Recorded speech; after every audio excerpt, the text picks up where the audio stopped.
মানুষে মানুষে হিংসার আগুন নেভবে, কিন্তু রাজনৈতিক চর্চা কোনো দিন থামবে না।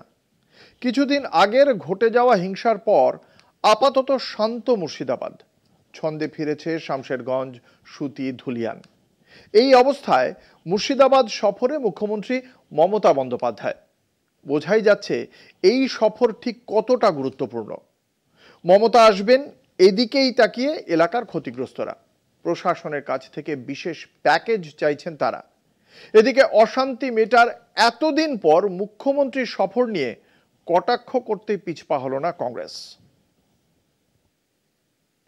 ওয়াকফ সংশোধনী আইনের বিরোধিতায় দফায় দফায় অশান্ত হয়েছে মুর্শিদাবাদের বিস্তীর্ণ অঞ্চল।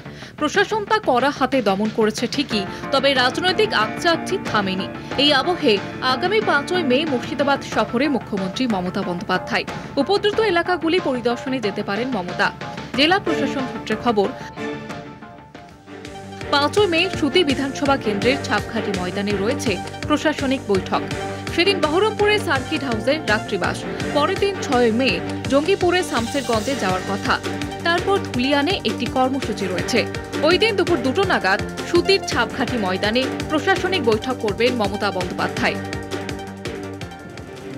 মুর্শিদাবাদের ওয়াকফ অশান্তির পর মুখ্যমন্ত্রী কেন সেখানে যাচ্ছেন না তা নিয়ে বিরোধীদের কুৎসার শেষ ছিল না।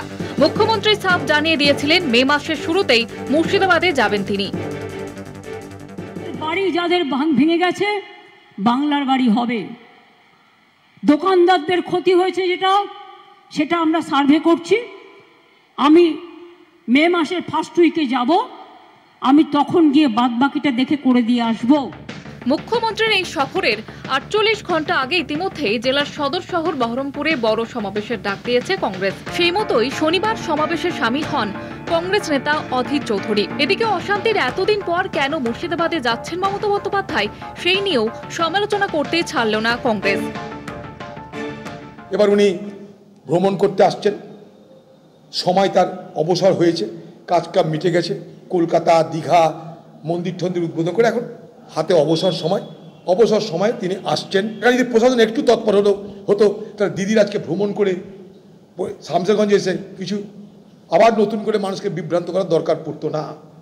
আপনি আসুন, পদ্মাপাড়ে বসুন, কবিতা লিখুন, আঁকুন, দেখুন। মুখ্যমন্ত্রীর প্রশাসনিক সভা ঘিরে চূড়ান্ত পর্যায়ের প্রস্তুতি তুঙ্গে। সভাস্থল তৈরির কাজও প্রায় শেষ। মুখ্যমন্ত্রীর মুর্শিদাবাদ সফরের খবর পেতেই আশায় বুক বাঁধছেন ক্ষতিগ্রস্তরা।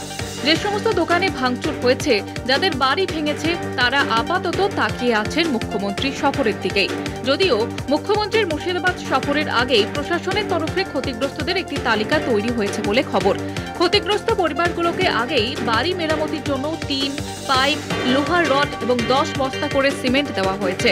সরকারি সাহায্য পাওয়ার পরে অনেকেই বাড়ি, দোকান সারানোর কাজ শুরু করেছেন। তবে অধিকাংশের দাবি ক্ষয়ক্ষতির পরিমাণ বিচার করে সম্পূর্ণ আর্থিক ক্ষতিপূরণের প্যাকেজ ঘোষণা করুক রাজ্য সরকার। কলকাতা টিভি।